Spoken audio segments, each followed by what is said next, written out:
네, 2022년 5월 30일 암호화폐 소식 빠르게 살펴보도록 하겠습니다. 인도 중앙은행에서 디지털 화폐에 대한 등급별 접근 방식 채택을 예정했다고 밝혔습니다. 자, 이제 이렇게 인도 같은 나라에서 굉장히 어떤 인도 여러 가지 암호화폐 프로젝트들도 있고 좋은 거래소들도 있고 한데 상당히 암호화폐 친화적인 나라다 이런 인식이 좀 있죠. 그런데 이 CBDC가 나온다라고 했을 때 조금 경계해야 될 부분들이 있습니다. 자, CBDC에 대해서 다시 한번 빠르게 살펴보고 가면, 자, 예전엔 어땠습니까? 저희가 몇십 년 전만 하더라도 현금 거래가 많았죠. 현금을 갖고 회사에서 일을 하면 현금으로 돈을 받고, 그리고 그것들을 집에 놔둘 수 있는 사람도 있고, 그걸 은행에 맡긴 사람도 있고, 은행에서는 그걸 이용을 해서 다른 사람 대출도 해주고 이자도 받고 이런 식으로 하죠. 그래서 은행은 내 돈을 안전하게 맡아주는 어떻게 보면 사기업인 겁니다.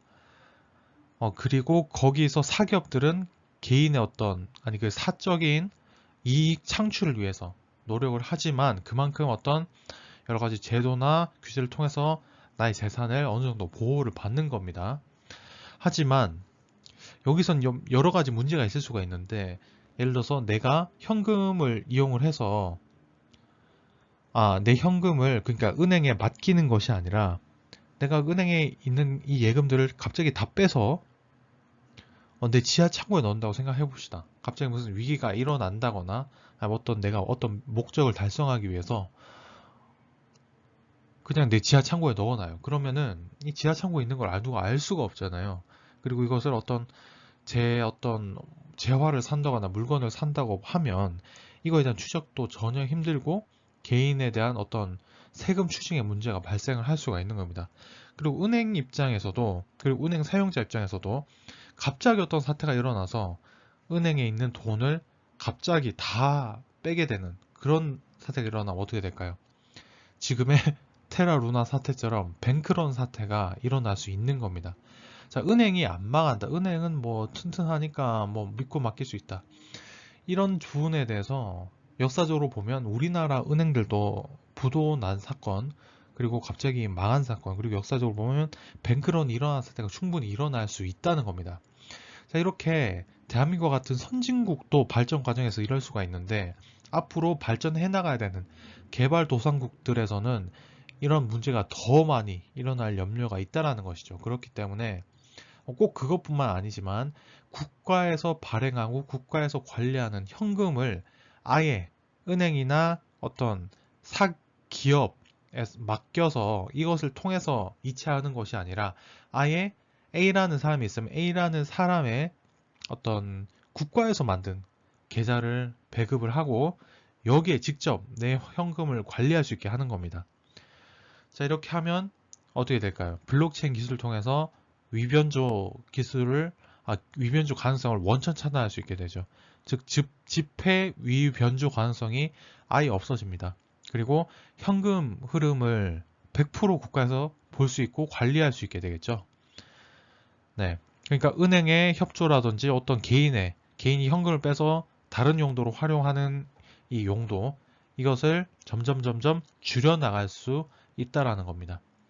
자, 이런 것들이 나오게 되면 어떻게 될까요? 비트코인 관점에서 보게 되면 당연히 이 비트코인, 블록체인 이런 데 대해서 전혀 관심이 없던 어떤 중장년층들, 그리고 어르신분들, 그리고 학생들, 이런 모든 전연령층의 학생들이나 이런 사람들이 국가에서 블록체인 기술을 이용을 해서 국가의 어떤 화폐를 만들고 이것을 배급을 하고 이것을 내가 지켜준다. 블록체인이 상당히 안전하다. 그리고 가치 보존의 역할도 하고 뭐 하고 한다. 이런 인식이 점점 생기게 되면서 블록체인 업계 전체가 상승할 수 있는 아주 가능성이 높은 영역입니다. 그래서 CBDC 한다고 어쩌라고 이렇게 보시지 마시고 CBDC가 가지고 있는 어떤 파급력에 대해서 생각을 좀 해주시면 좋을 것 같습니다.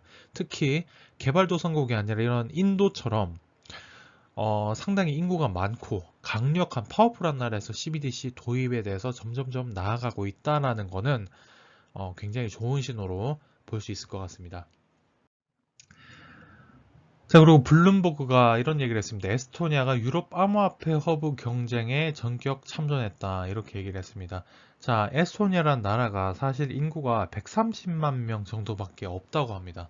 그리고 그럼에도 불구하고 특히 2010년대 이 암호화폐 발전기에 있어서 좀 중요한 역할을 많이 했는데 암호화폐 프로젝트의 가상자산 서비스 제공업체의 절반 이상이 에스토니아에 있었다고 하네요. 그리고 한때 이런 그 자금 세탁이나 랜섬웨어 등등의 어떤 그런 사이버 범죄와 관련되어서도 어, 관련성이 있지 않겠느냐라는 어떤 주장이 있어가지고 또 타격을 받기도 했던 나라입니다. 이 나라에서 어떤 그 권력자들 그리고 이제 그 각각의 회사들이 좀 암호화폐에 관련된 어떤 그 허브로서 지금 아시아에는 싱가포르처럼 싱가포르, 홍콩 이런 데는 각각 그 투자은행, 상업은행들이 엄청 많잖아요. 그런 식으로 블록체인 거래소들 그리고 어떤 프로젝트들이 많이 여기 조세 지원 해주겠다. 여기서 해라. 이런 식으로 허브로서 작용하면서 어떤 그 금융 허브로서 발전하겠다는 어떤 포부를 보여주는 겁니다. 자, 이런 식으로 하게 되면 어떻게 될까요? 유럽에서 하나의 에스토니아 가면 그래도 여러 가지 프로젝트 운영자들도 만날 수 있고 거래소들이 어떤 지원해주는 어떤 그런 것들도 받을 수 있다. 이런 것들을 하게 되면 점점 시장 자체가 커진 거겠죠. 즉 유럽에서 모든 나라가 배척하는 것이 아니라 이런 허브가 생기게 되면 좀 암호화폐 전체에 긍정적인 영향을 줄 수 있다. 이렇게 생각합니다.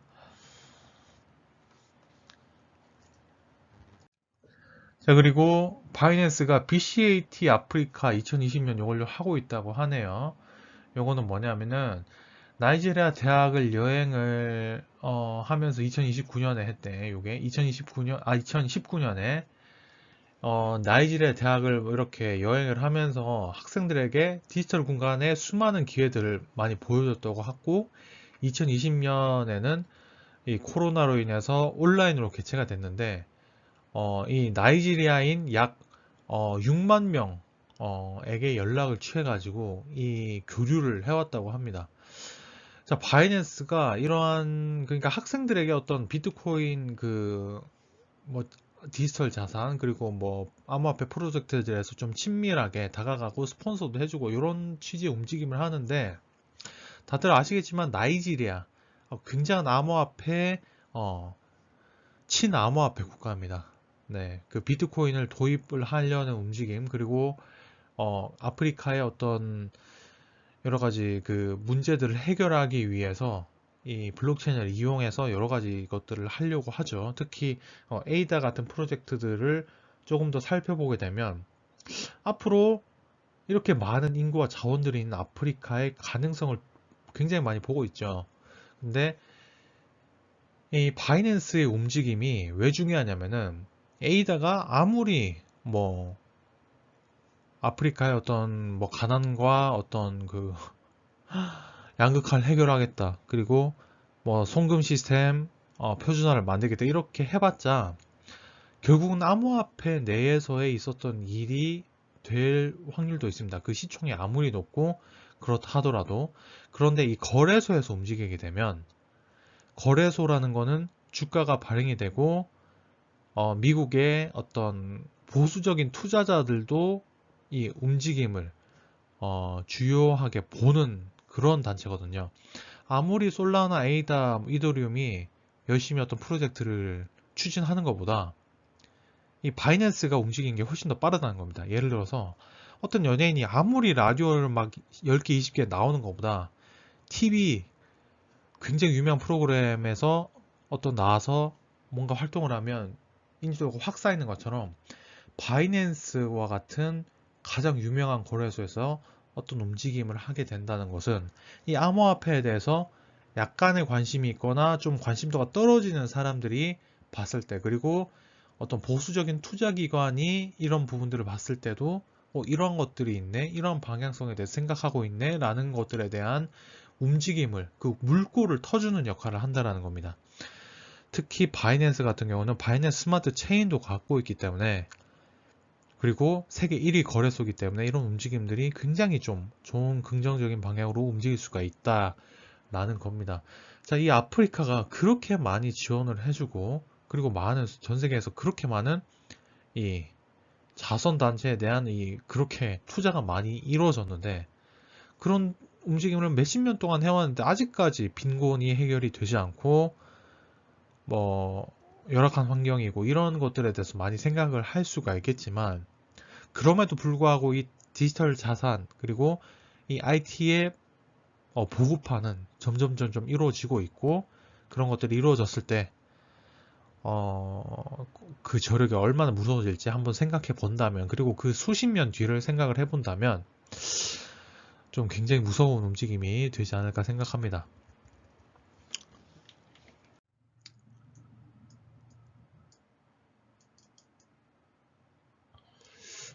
지금 그 러시아가 전쟁 중에 있긴 하지만 앞으로 블록체인의 어떤 그 규제에 대해서 러시아가 어떤 움직임을 보여줄 것인가에 대해서 굉장히 또 주목할 필요가 있을 것 같습니다.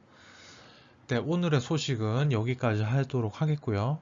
또 내일 찾아뵙도록 하겠습니다. 감사합니다.